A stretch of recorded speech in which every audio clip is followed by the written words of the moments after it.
దేవుడు అంత బాగున్నారా? నేను మీ నాగేశ్వరి గారు. Welcome back to our channel అండి. ప్రస్తుతం మనం క్వీన్స్ పార్క్ ఏరియాలో ఉన్నాం. లాస్ట్ టైం హంపీకి వచ్చినప్పుడు నేను మిస్ చేసిన వాటిలో ఇది ఒకటి, అందుకే ఇది మళ్ళీ ఇప్పుడు తీస్తున్నా. సో ఇక్కడ క్వీన్స్ పార్క్ ఏరియాని మనం చూసుకొని ఆ తర్వాత ఇక్కడ నుంచి శ్రీకృష్ణదేవరాయల వారి పెళ్లి సమయంలో వివాహ విందు పెట్టిన ప్లేస్ అయితే ఇక్కడ దగ్గరలో ఉంది. ఆ ప్లేస్కి వెళ్దాం, అలాగే దీన్ని కూడా చూసేద్దాం. ఈ క్వీన్స్ పార్క్ అయితే ప్రస్తుతం చూసేద్దాం, పదండి.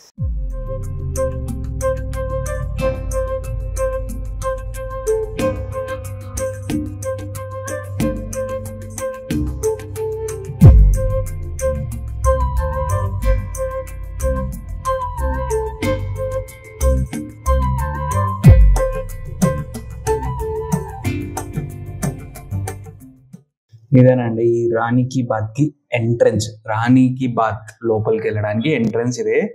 సో మనం ఆక్టోగోనల్ స్విమ్మింగ్ పూల్ కి దీనికి పోలిక చూసుకుంటే ఇది టోటల్ గా ఎన్క్లోజర్ గా ఉంటుందండి. ఎన్క్లోజర్ ఎందుకు ఉంటుందంటే ఇది లేడీస్ వాడుకునే స్విమ్మింగ్ పూల్ కాబట్టి. ఇక్కడ మనం చూస్తున్న డిజైన్ సీలింగ్ డిజైన్ అన్నమాట. ఇది ఇండో పర్షియన్ డిజైన్ అండి. పర్షియన్స్ ని ఆ కాలంలోనే పిలిపించి వాళ్ళ డిజైన్ లాగా మొత్తం అంతా డిజైన్ చేయించారు ఈ సీలింగ్ అంతా.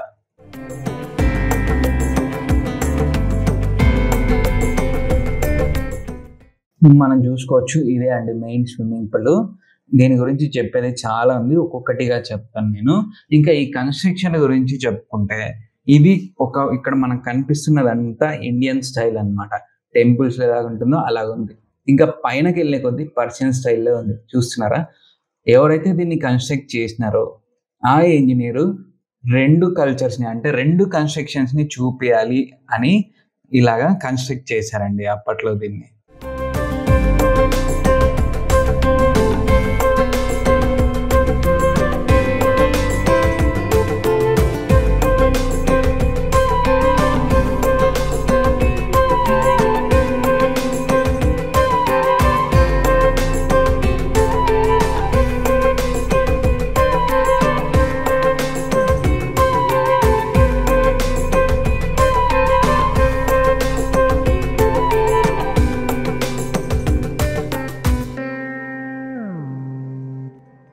ఇది స్టోన్ తో తయారు చేసిన క్యానల్ అండి. క్యానల్ అంటే ఏం లేదు, వాటర్ ని లోపలికి తీసుకొని వస్తారు, అది కూడా హాట్ వాటర్. హాట్ వాటర్ ఎలా తీసుకొస్తారు అంటే ఇదిగో ఇక్కడ మనకు కనిపిస్తున్న ఈ కాలువ, ఈ కనిపిస్తున్నంత డెప్తే కాదు, ఇంకా కొంచెం ఎక్కువ డెప్త్ ఉండేది అనమాట. అప్పట్లో కింద పోయే కొద్దీ నేర ఉండేది. ఆ కింద కట్టెలేసి దాన్ని అంటిస్తారు. ఆ తర్వాత దానిపైన ఒక బండ క్లోజ్ చేసి దాని మీద నుంచి వాటర్ ఫ్లోట్ అయ్యి, ఇంతకు ముందు మనం లోపల ఒక ఛానల్ చూసినాం కదా, ఆ ఛానల్ ద్వారా వాటర్ దాంట్లో పడేలాగా అప్పట్లో డిజైన్ చేశారండి. అది ఎలాగంటే ఇప్పుడు మనకి ఇన్స్టంట్ గీజర్స్ వస్తున్నాయి కదా, ఇన్స్టంట్ గీజర్లో ఎలాగంటే వాటర్ ఫ్లోట్ అయ్యేటప్పుడు హీట్ అయిపోయి హాట్ వాటర్ బయటకు వస్తాయి. సో సేమ్ అదే ప్రాసెస్లో వాళ్ళు ఈ కాలువని ఏర్పాటు చేసుకొని ఈ కాలువలో వాటర్ కింద మంట, ఆ మంట హీట్కి వాటర్ హీట్ అయ్యి ఆ హీట్ వాటర్ లోపలికి పడేదట్లా డిజైన్ చేసినారండి అప్పట్లో దీన్ని. ఇంకా వాళ్ళ స్నానాలంతా అయిపోయినాక ఆ వాటర్ని అంతా ఎప్పటికప్పుడు డ్రైన్ చేయాలి కదా, వాళ్ళు ఫ్రెష్ వాటర్ యూజ్ చేస్తారు కాబట్టి ఆ డ్రైన్ చేయడం కోసమే అక్కడ మనకు కనిపిస్తున్న డ్రైన్. ఇక్కడ మనం చూస్తున్న ఈ హోల్ ఉంది కదా, ఈ హోల్ ఎందుకు పెట్టారు ఈ స్విమ్మింగ్ పూల్ అంటే, ఇలాంటి హోల్స్ ఇక్కడ 4 ఉన్నాయి. ఆ 4లో 4 ఫౌంటైన్స్ ఉండేవంట అండి. ఇంకా మనం దీన్ని చూసుకుంటే దీనికి 3 sides కొన్ని క్యాబిన్స్ లాగా బయటకు వచ్చినాయి, చూస్తున్నారా? ఆ క్యాబిన్స్ కి ఒక ప్రత్యేకత ఉంది. ఆ ప్రత్యేకత ఏంటన్నది నేను క్లీన్ గా ఎక్స్ప్లెయిన్ చేస్తాను. ఈ క్యాబిన్స్ వచ్చేసి ఓవరాల్ గా మనకు 6 ఉన్నాయండి. 3 sides 2 క్యాబిన్స్, 6 క్యాబిన్స్ ఉన్నాయి అన్నమాట. ఇంకా వాటర్ ఎక్కడైతే లోపల పడుతుందో అక్కడ డైవ్ చేయడానికి ప్లేస్ వదిలేసి మిగతా 3 sides క్యాబిన్స్ అయితే పెట్టారండి. ఇది క్యాబిన్ లోపల ఉన్న స్ట్రక్చర్. నేను ఒక్కటే తీసాను, ఇక్కడ 6 ఉన్నాయి. ఒక్కొక్క దాంట్లో డిఫరెంట్ గా సీలింగ్ ఆర్కిటెక్చర్ అయితే ఉంది. ఇదే అండి క్యాబిన్ లో అయితే ఇలాగ ఉంటుంది. సో ఆ క్యాబిన్ ఎందుకు యూస్ చేసేవాళ్ళు అంటే, అప్పట్లో రాణిలు బాడీ మసాజ్ చేయించుకునే వాళ్ళు అండి. ఆ బాడీ మసాజ్ చేయించుకోవడం కోసం వాళ్ళు స్విమ్మింగ్ చేసి వచ్చి ఈ క్యాబిన్ లో పడుకొని వాళ్ళు బాడీ మసాజ్ చేయించుకునే వాళ్ళంట. సో దానిల కోసమే ఈ క్యాబిన్లను అయితే ఇక్కడ ఏర్పాటు చేశారు. ఇంకా ఇది వచ్చేసి పైకి వెళ్ళడానికి స్టెప్స్ అండి. సెక్యూరిటీ గార్డ్స్ కావాలి కదా, ఓన్లీ రాణిలు ఉంటే సరిపోదు కదా, అక్కడ సెక్యూరిటీ గార్డ్స్ కోసం అది. ప్రస్తుతం అయితే మనము శ్రీకృష్ణ దేవరాయల వియాల వారి విందు భోజనశాలకైతే వచ్చినామండి. ఇక్కడ శ్రీకృష్ణ దేవరాయలు పెళ్ళైనప్పుడు మొట్టమొదటగా ఈ భోజనశాలని ఇక్కడ కట్టారు. ఆ తర్వాత ఇక్కడ టెంపుల్స్ చూడడానికి వచ్చిన వాళ్ళు ఎవరైనా వచ్చుంటారు కదా విజిటర్స్, కొంతమంది ఫారినర్ అంటే బయట కంట్రీస్ నుంచి అప్పట్లో ట్రేడింగ్ చేసేవాళ్ళు అనమాట ఈ ఏరియాలో. సో వాళ్ళు వచ్చినప్పుడు వాళ్ళ కోసం ఈ భోజనశాలని అలాగే కంటిన్యూ చేశారండి. ప్రస్తుతం ఈ భోజనశాలను అయితే చూసేద్దాం, మనం చూపిస్తాను, మీరే చూడండి.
సో నేను ఇందాక చెప్పాను కదా, చాలామంది ఇన్వేడర్స్, పోర్చుగీస్, డచ్, తర్వాత స్పానిష్, వీళ్ళందరూ ఇన్వైట్ చేశారు ఈ విజయనగర సామ్రాజ్యాన్ని.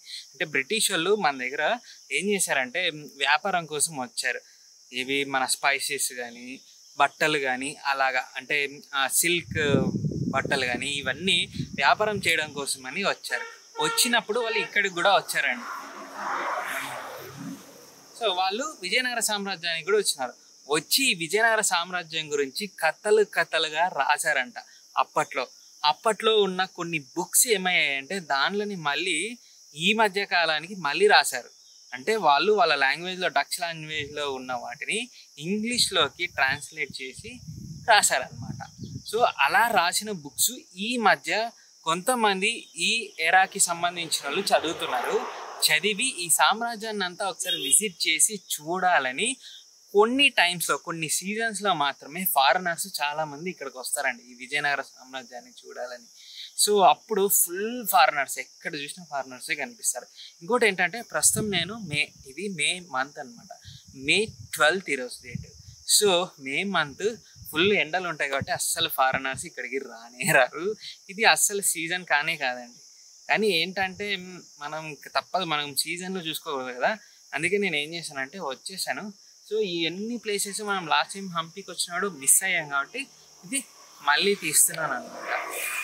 అలాగా డచ్, ఫ్రెంచ్, తర్వాత ఇందాక మీకు చెప్పాను కదా పోర్చుగల్, తర్వాత కొన్ని స్పానిష్ లాంగ్వేజెస్, ఈ లాంగ్వేజెస్లో వాళ్ళు రాసిన, అప్పట్లో ఇన్వేటర్స్ రాసిన బుక్లని ఇప్పుడు దానిలో ట్రాన్స్లేట్ చేసి ఇంగ్లీష్లో రాసి ఇప్పుడు ఆ బుక్స్ చదివిన వాళ్ళు ఇక్కడ ఈ చుట్టుపక్కల ఏరియాలన్నీ చూడడానికి వస్తున్నారనమాట అండి.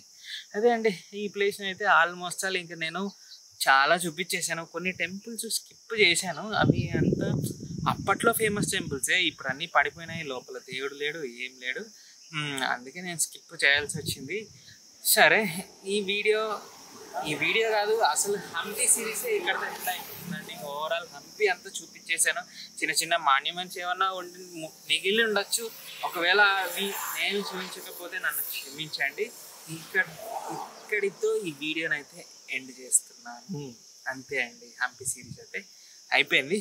ఒకవేళ ఇవాళ టైం కుదిరితే నేను బళ్ళారిలో ఒక కోట ఉంది, ఆ కోటకు వెళ్దాం అనుకుంటున్నాను. ఇప్పుడు ఆల్మోస్ట్ 1 o'clock అయింది, టైం సెట్ అవ్వకపోవచ్చు. టైం సెట్ అయితే ఆ కోటకి వెళ్తా, లేదంటే వెళ్ళిపోతా. నెక్స్ట్ టైం మనం బళ్ళారి మీదనే చాలా ప్లేసెస్కి వెళ్ళాలన్నమాట. ఈ హోస్పేట రాకుండా అటువైపు కొన్ని ప్లేసెస్ ఉన్నాయి అనుకోండి, తుమ్కూరు ఆ వైపు వెళ్ళొచ్చు బళ్ళారి మీదనే. సో అప్పుడు బళ్ళారి కోటనే తీస్తా, బళ్ళారి కోటని మాత్రం విడిచిపెట్టాను. అంతేనండి. ఐ హోప్ ఈ వీడియో మీకు నచ్చిందని అనుకుంటున్నా. ఈ వీడియో కనుక మీకు నచ్చినట్టయితే లైక్ చేయండి, షేర్ చేయండి, కామెంట్ చేయండి, సబ్స్క్రైబ్ చేసుకొని పక్కనే ఉన్న బెల్ ఐకాన్ యాక్టివేట్ చేసుకొని ఆన్లో పెట్టుకోండి. అప్పుడే నేను పెట్టే ప్రతి వీడియో నోటిఫికేషన్ మీకు వస్తుందండి. టాటా, బాయ్ బాయ్, సాయో నారా.